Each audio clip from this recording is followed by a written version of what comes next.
Today we're going to talk about independent and dependent variables, okay? So first let's start with an independent.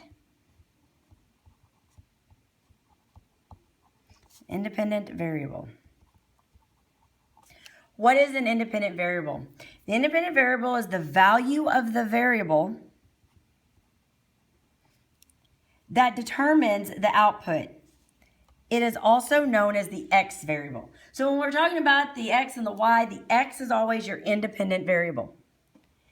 Okay, so we have independent. Now let's talk about dependent. What is a dependent variable?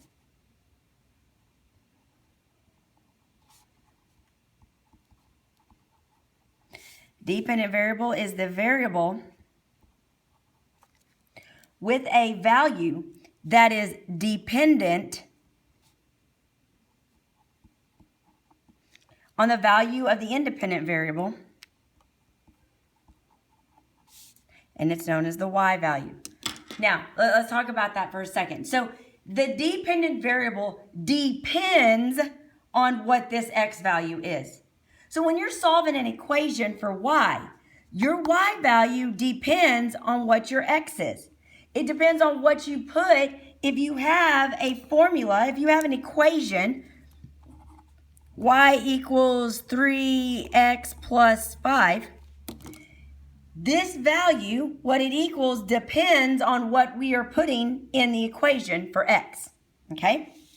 So let's make a little table here and let's talk about what we have. So let's do a T-chart. So we have independent,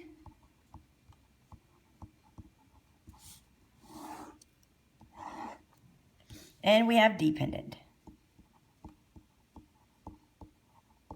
Okay, so let's talk about what we have going on. So the independent is my x, the dependent is my y. The independent is the input. It's the input. What are you going to put in or replace or substitute for x? And y will be the output. X is going to be our cause. The dependent is the effect of this cause.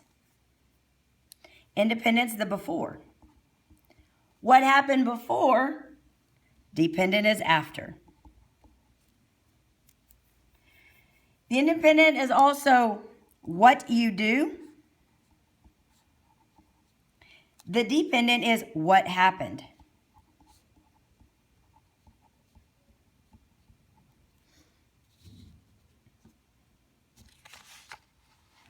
Okay, and then this one, independent is usually your time.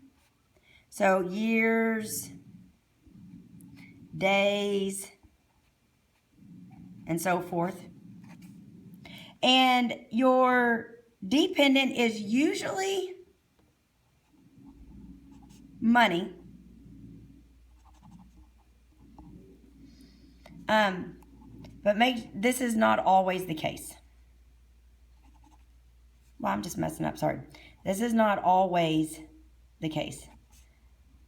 So make sure you remember that, okay? So the dependent can be money, but it's not always the case. Now the independent is also our domain. Dependent is our range. Now, if you remember the song that you've learned in class, x-axis, y-axis, domain, range. Independent, dependent, ain't I strange? That is how you'll know which axis that you are dealing with when you're talking about independent and dependent variables, okay?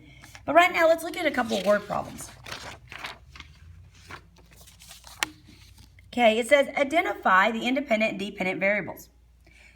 Example 1, the dance committee is selling tickets to the fall ball. The more tickets that they sell, the greater the amount of money they can spend for decorations. Okay? So we have to figure out what is the independent. What is taking place? All right? What is happening first? Well, first, they have to, just like we said right here, it says what you do and what happened. So the independent variable, what do you do? Well, what's happening first? Well, first, the independent is the number of tickets sold.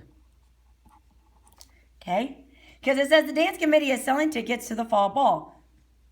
The more tickets that they sell, the greater the amount of money they can spend on decorations. Well, if they don't sell a lot of tickets, then they can't buy a lot of decorations. So what's the dependent? The dependent is the money spent on decorations.